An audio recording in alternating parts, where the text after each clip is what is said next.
হালকা গোলাপি, লাল কিংবা কালো, টসটসে এই ফল টক মিষ্টি স্বাদের।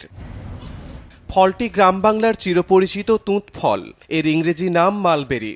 লোভনীয় এই ফল গ্রামের মানুষের কাছে অনেকটা পরিচিত এবং পছন্দেরও বটে।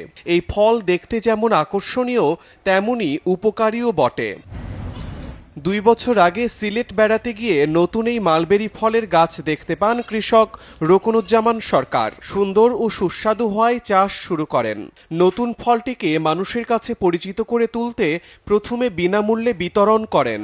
সুস্বাদু হওয়ায় এখন অনেকে এই ফল ও চারা কিনে নিচ্ছেন। মালবেরি নামে একটা ফল আছে, নতুন আছে, আমরা খাইছি, এখানে খুব সুস্বাদু। ফলটা খেতে অনেক সুস্বাদু। এই ফলের নাম মালবেরি এবং দেখতে অনেক সুন্দর। এবারে প্রথমে এই এলাকায় লাগাইছে। ফলটা খুব সুন্দর ফল, এটা মালবেরি বলা হয়, খুব পুষ্টিকর আর খেতে খুব সুস্বাদু। কাঁচাটা একটু টক আর লালটা মিষ্টি টক আর কালোটা একদম খুব মিষ্টি, খুব রসালো, খেতে অনেক ভালো।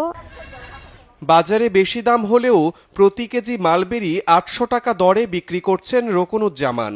গত বছর 16,000 টাকার ফল ও 18,000 টাকার চারা বিক্রি করেছেন তিনি। গতবারে আমি 30 কেজি মতন বিক্রি করছি, মানুষকে দিছি প্রায় ধরেন 20 কেজি মতন দিয়ে দিছি।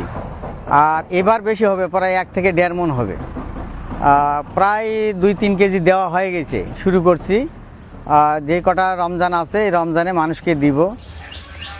নতুন এই ফলের আবাদ বাড়াতে সব ধরনের সহযোগিতার কথা জানিয়েছেন কৃষি বিভাগ। যে আমাদের যে দেশীয় জাম আছে ঠিক তেমনি ভাবে এটা হচ্ছে মালবেরি। এটা আসলে আমাদের টেম্পারেট রিজিয়নের ফল। এখন আমাদের বাংলাদেশে আসলে বেশ কিছু জায়গায় চাষাবাদ হচ্ছে, যেমন হচ্ছে যশোর, চুয়াডাঙ্গা, ঝিনাইদহ এবং আমাদের পাহাড়ি অঞ্চলে কিন্তু এই ফলটা চাষাবাদ হচ্ছে। আমাদের কৃষক ভাইরা যারা আসলে আগ্রহী, তারা আমাদের কৃষি বিভাগের পরামর্শ নিয়েই যাতে আগামীতে এই ফলের চাষ করেন, সেই হিসেবে আমাদের সহযোগিতা, সর্বাত্মক সহযোগিতা আমরা করব। কৃষক রকুনুজ্জামান সরকার দিনাজপুরের হাকিমপুর উপজেলার হিলি এলাকার মংলা বালিপুকুর গ্রামের বাসিন্দা। সময় সংবাদ, হিলি, দিনাজপুর।